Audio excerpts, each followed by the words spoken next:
¿Qué tal, comandos? ¿Cómo están? Espero que todos se encuentren bien, parceros. Bueno, hoy un video reacción. Hoy vamos a reaccionar al iceberg del infierno. En secuencia a lo del mes de octubre, el tema de las brujitas. Bueno, en fin, este videito me lo recomendaron. ¿A ustedes les ha gustado también que reaccione a este tipo de videos? Se los traigo aquí para que lo disfruten. Así que una vez arranquemos, muchachos.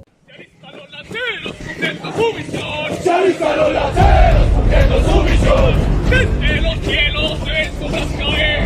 ¡Desde los cielos se ven sombras caer! ¡Son exploradores dispuestos a vencer! ¡Son exploradores dispuestos a vencer! Vamos a ver. Encontramos los orígenes del infierno, el infierno de Dante, Satanás, pentagrama, propósito del infierno. Bueno, vamos a ver qué tal. Empezamos con lo que más necesitamos para entender este video, los orígenes del infierno. Según muchas religiones, es el lugar donde después de la muerte son torturadas eternamente las almas de los pecadores. Es equivalente al Gehenna del judaísmo, al Tártaro de la mitología griega, al Helheim según la mitología nórdica y al inframundo de otras religiones. El Catecismo de la Iglesia Católica afirma su existencia y su eternidad, esto como lugar a donde las almas de los que mueren en estado de pecado mortal descienden para sufrir el fuego eterno. Realmente no se tiene muy claro quién exactamente originó esta idea. Pero vea, muchachos, que en la Biblia realmente nunca se habla del infierno, ¿no? En la Biblia se habla del abismo de fuego. Pero como tal no se habla de un infierno puntual. En lo poquito y en lo de mi ignorancia, ¿no? Realmente. Pero existen registros de sumerios y babilonios que datan de unos 2000 años antes del nacimiento de Jesús, en los que se creía que debajo nuestro existía un cuarto de oscuridad para quienes actuaran mal. El infierno de Dante es una visión muy detallada del infierno escrita en los años 1300, como parte de la Divina Comedia, una obra literaria muy icónica. La Divina Comedia poema sí llega a leer este cuento. Bueno, es un poema realmente, ni siquiera es un cuento. Cuenta con un personaje principal, Dante, que personifica a la humanidad y representa la tentación del pecado. Esta versión tan detallada nos cuenta que el infierno está dividido en 9 círculos o niveles, que van de arriba para abajo, siendo la zona inferior donde se encuentran los mayores pecadores. En el primer círculo se encuentra el limbo, donde se encuentran con todas las almas de los no bautizados, las personas justas que vivieron antes de Cristo o que no conocieron su mensaje. Partiendo de ahí, por decirlo en la Biblia, tampoco hablan de limbo. El limbo es algo, o bueno, es una creencia que se ha dado por fuera de la Biblia. En la Biblia nunca hablan del limbo ni nada de estas cuestiones. Yo creo que el limbo parte es de este poema, ¿no? Y los niños nacidos sin vida que sufren porque nunca podrán conocer a Dios. En el segundo círculo del infierno se encuentran aquellos que han pecado de lujuria. Estas almas están condenadas a ser al limbo son las personas que no son bautizadas realmente. impelidas por un fuerte viento que las embiste contra suelo y paredes, las agita y las hace chocar entre ellas sin descanso. En el tercer círculo se castiga a los condenados por el pecado de la gula con la pena de ser batidos por una fortísima lluvia fría mezclada con grueso granizo y ensordecido por los terribles ladridos de Cerbero, un perro de 3 cabezas que además los desgarra con uñas y dientes. En el cuarto círculo se encuentran aquellos cuya actitud hacia los bienes materiales se desvió de la media inadecuada, los avariciosos. Avaricia. Estos están condenados a empujar enormes pesos de oro, divididos en 2 grupos que cuando se encuentran se injurian. En el quinto círculo se castiga a los que abusaron de la ira y a los perezosos. Aquí, sus almas nadan en una espantosa y pantanosa laguna, en donde rabiosas se golpean entre ellas y se despedazan a mordiscos mientras se ahogan en sus infectas aguas. En el sexto círculo se encuentran los herejes, es decir, quienes pretenden cumplir los dogmas y la autoridad de la Iglesia. Los pecadores de este círculo están condenados a yacer en sepulcros destapados. En el séptimo círculo se encuentran los pecadores que se entregaron a la malicia. Se divide en 3 anillos, de homicidas y criminales, quienes están hundidos en un río de sangre hirviendo. También los suicidas son convertidos en árboles que son picoteados y desgarrados por arpías. Y también están los sodomitas y usureros, quienes están en un desierto ardiente con una lluvia de llamas. En el octavo círculo muy explícito los castigos, ¿no? Violentos. por cada pecado que uno comete, hermano. Se castiga a los pecados relacionados con Ahora, basémonos que para mí este libro pues simplemente es un libro, es un cuento, ¿no? Que en su momento pues fue escrito. Que para nada tiene que ver con la realidad, les soy sincero. O sea, yo no creo en ese tipo de cosas. el fraude y traición y de acuerdo con su nivel, los pecadores se acomodan en 10 recintos. Su castigo varía y va de más tolerable a insoportable, pero la mayoría incluye torturas con fuego. En el 9º círculo yacen los máximos traidores y están acompañados por el mismo Lucifer. Este círculo está dividido en 4 rondas y en el centro está Satanás, condenado por traicionar a Dios y su castigo son torturas relacionadas con el hielo. Satanás es una entidad negativa que seduce a los humanos al pecado o la falsedad. En el cristianismo y el islam, generalmente se lo ve como un ángel caído que solía poseer una gran piedad y belleza. Básicamente eso es, ¿no?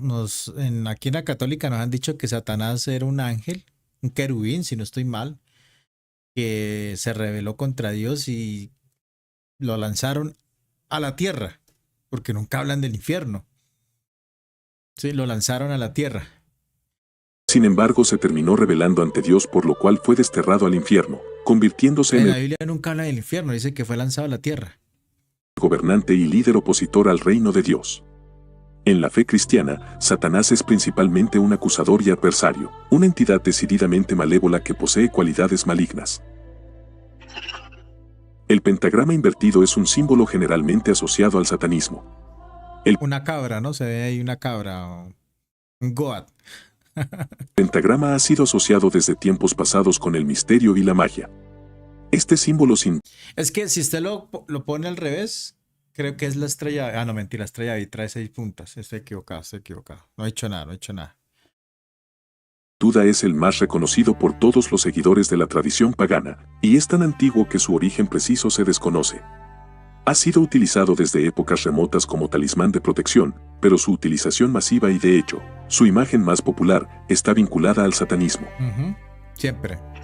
Pero también es utilizado en algunos rituales que no tienen que ver necesariamente con el satanismo, ¿no? Creo que en épocas antiguas se utilizaba para un tema de cosechas, cositas de ese estilo, que fueron consideradas paganas, ¿no? El propósito del infierno está claro, y fue Jesús quien enseñó sobre esto más que todos los demás autores bíblicos juntos.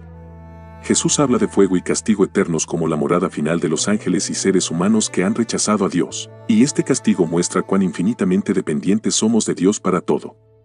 Esto hace que muchas personas piensen que esta ideología se trata de una amenaza. Pero Jesús nunca habló del infierno. O yo no sé, yo he leído los evangelios y él habla es todo lo contrario, era de buscar redimirnos, ¿sí? Buscando de Dios y todas estas cuestiones, ¿no? Para no caer en un futuro caótico, y así, forzadamente creer en Dios. Continuamos ahora con el nivel 2. Vamos a ver qué tal. Dice acá los demonios, la parca, que es la muerte, los pecados que llevan al infierno, 7 príncipes del infierno, no sé qué será, y Agoní tampoco será. Vamos a ver qué tal.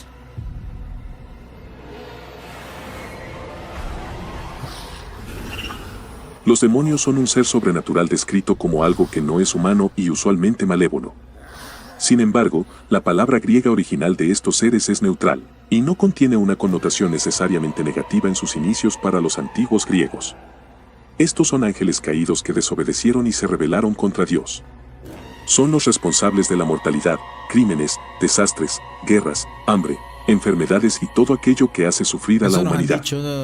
Eso nos han dicho la religión durante muchos siglos, ¿no? Los demonios no quieren la adquisición de territorio, más buscan reducir a la humanidad a esclavos, que sufran a su placer y que vivan solo al antojo de su temible amo. El concepto de la parca como una entidad antropomórfica ha existido en muchas culturas desde los albores de la humanidad. En algunos casos, la parca es quien causa el fallecimiento de la víctima, lo que da origen a historias donde a ésta se le puede engañar o sobornar, permitiendo así que el condenado sobreviva más tiempo. Otras creencias sostienen que el espectro de la parca sirve para cortar los últimos lazos entre un alma. En cambio, sobre la muerte, casi todas las civilizaciones y religiones tienen algo en común sobre este ente, ¿no? Que es un ente que simplemente ya pues le quita la vida a usted, ¿no? Ahí en otros lados, creo que es en el egipcio. Ah, no, mentiras, no, en el egipcio tampoco es. Bueno, pero la parca o la muerte siempre ha existido en todos los relatos de las civilizaciones. Es algo muy en común que tenemos inclusive casi todas las religiones, la gran mayoría de religiones. Y un cuerpo, además de para guiar al difunto al otro mundo. De este modo la figura no tendría ningún control sobre el fallecimiento de la víctima. Los pecados que llevan al infierno se les conoce como pecados mortales, y estos pueden conducir a la condenación eterna si una persona no se arrepiente del pecado antes de fallecer. Estos pecados mortales son impuestos por las religiones, ¿no? Por las religiones son las que nos dicen a nosotros, este pecado es mortal, y cuando se muera, va a ir para el infierno. Se considera que un pecado es mortal cuando causa una separación de esa persona de la gracia salvadora de Dios. 3 condiciones deben cumplirse juntas para que un pecado sea mortal. Y estas son, la realización del mismo pecado con conocimiento antes de realizarlo, tener un consentimiento deliberado, y tener la intención de causar el mal. Se podrían considerar como tales, el homicidio, el incesto, el robo, el adulterio, el abuso, el suicidio, entre otros. Muchos. Agony es un videojuego de terror y de fantasía oscura. Los jugadores comienzan su viaje como No lo había escuchado, toca jugarlo para traerlo al canal. Un alma atormentada dentro de las profundidades del infierno, que tiene la capacidad especial de controlar a las personas en su camino, e incluso poseer a demonios de mente débil. En este juego, el jugador debe buscar los medios necesarios para sobrevivir en las condiciones extremas en que se encuentra. Es un juego sangriento, que reproduce muchas de las escenas más gore que hemos visto en un título, siendo por lo mismo muy criticado desde el momento de su anuncio y posterior lanzamiento. Las estancias del infierno en Agony están decoradas con cuerpos empalados, brazos y piernas sueltos, cadáveres de todas las edades, entre otras cosas más. Y cabe resaltar que no existe censura alguna en ese título. Los 7 príncipes del infierno, también conocidos como los 7 emperadores del infierno, son la máxima autoridad en el infierno, por encima de cualquier otro demonio y ángel caído. Primera vez que lo escucho ese Aunque se le conoce como los 7 príncipes, siempre ha habido mucho más que 7. Entre estos principales están quienes se asocian con los pecados capitales, en este caso. Otra voz, los 7 Lucifer, pecados representando capitales. El orgullo. Otra voz. Amón, amante de la ira. Conozco. Mamón, quien muestra a la codicia.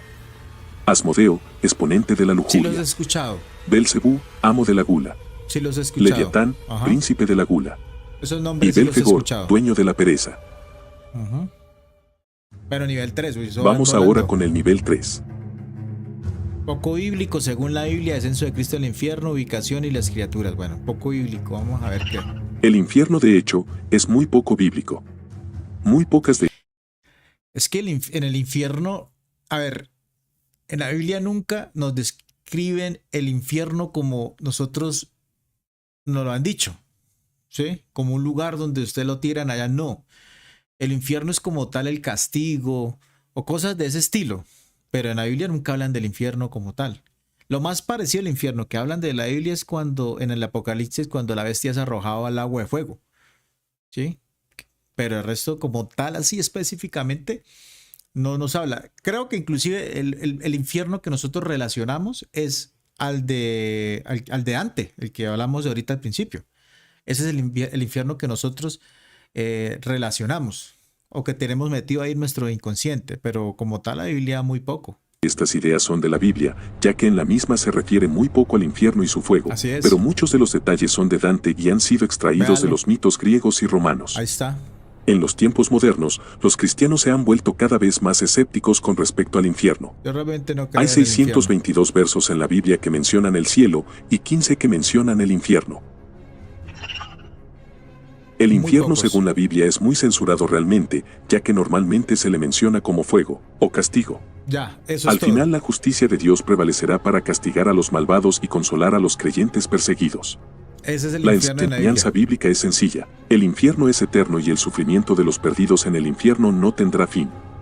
También se hacen referencias a el aniquilacionismo, también conocido como inmortalidad condicional o condicionalismo. Sostiene que los malvados sufrirán temporalmente por sus pecados en el infierno.